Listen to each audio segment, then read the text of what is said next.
Good afternoon, I'm Nicky van der Drift and I'm the CEO at the International Bomber Command Centre. COVID has meant that we had to close the doors to the public from the 19th of March and we had to furlough all but 2 of our staff. And demographic of our volunteers meant that we also had to stop a lot of our volunteer engagement.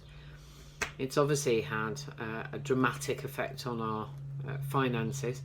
It's removed 90% of our viable income generation potential, and as we've only been open for 2 years, that's obviously tested our resilience somewhat. In terms of government support and grant funding, we fell between 2 stools really. We were too small for most of the grants, but in terms of our rateable value, because we're on a 10-acre site, we were too large for a lot of the grants that were set up for the smaller businesses, and that means that we've had to really eke out any small reserves that we had available, and we will be very grateful to be open and to the public, but wondering what that will look like. Timing for us was absolutely dreadful because it was the 75th anniversary for VE Day and Operations Manor and Exodus, all huge anniversaries for any military-based organisation. And we had a lot of things planned for those, big ceremonies, big luncheons, parties, that sort of thing, all of which had to be cancelled, and of course all the tickets refunded. So that really hit us quite hard.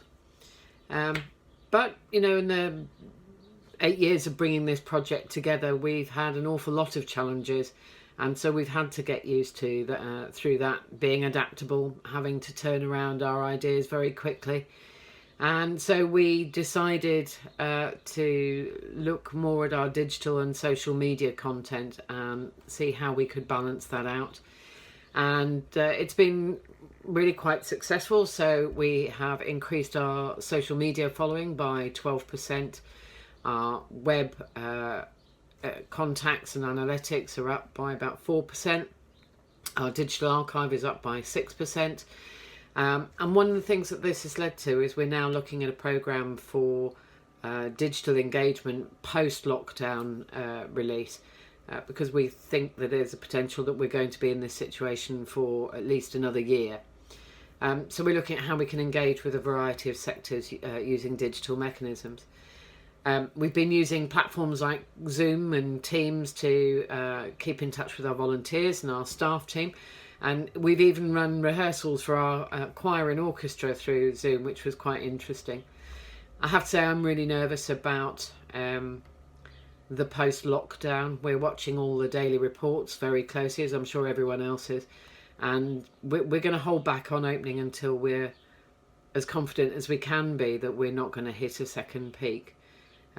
It's having a dramatic impact both on the heritage sector but also of course on our local economy. So, you know, we just wish everyone well out there, and stay safe.